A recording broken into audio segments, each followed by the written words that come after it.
Audio Jungle.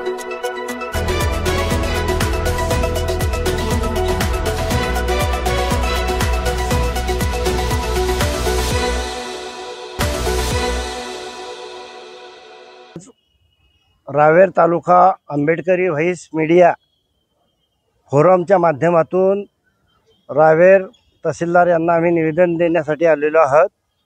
संपूर्ण महाराष्ट्रामध्ये पत्रकारांवरती हल्ले होत आहे, परंतु शासन याच्यावरती कोणत्याच प्रकारची कारवाई करत नाही।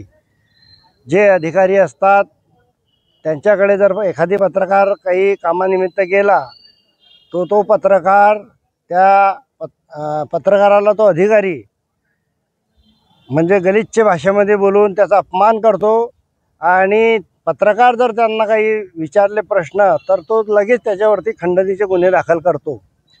संपूर्ण महाराष्ट्रामध्ये हा प्रकार जोमाने सुरू आहे।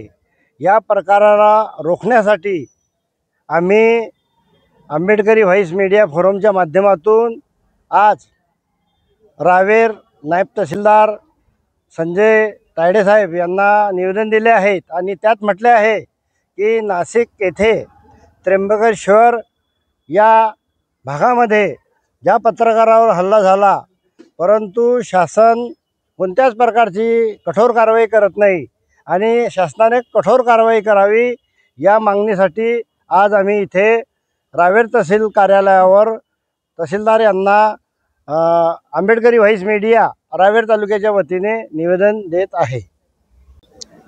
भारतात तसेच महाराष्ट्रामध्ये पत्रकारांवर हल्ल्याचं प्रमाण वाढलेलं आहे आणि महाराष्ट्रात मोठ्या प्रमाणात हल्ले होत आहे।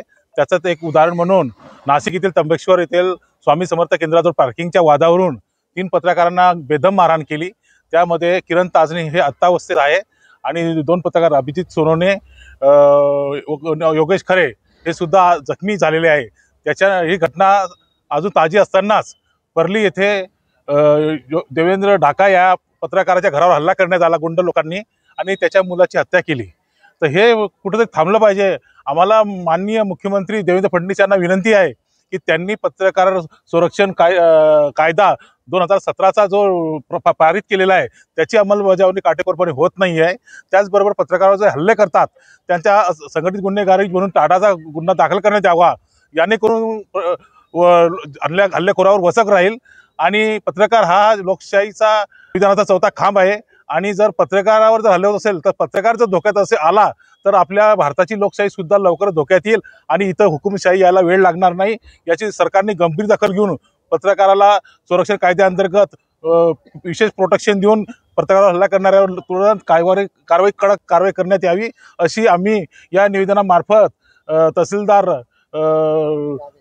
तायडे साहेब यांना आम्ही निवेदन दिलेलं आहे। आंबेडकर व्हॉइस मीडिया फोरमच्या माध्यमातून व नॅशनल व्हॉइस मीडिया फोरमच्या माध्यमातून येथील सर्व स्थानिक यूट्यूब चॅनल वगैरे प्रिंट मीडिया इलेक्ट्रॉनिक्स मीडियाच्या सर्व पत्रकारांनी मिळून याचा आम्ही जाहीर निषेध करतो आणि जर याच्यावर कारवाई नाही झालीच तर पुढील आम्ही तीव्र आंदोलन छेडू असा आम्ही त्यांना इशारा दिलेला आहे।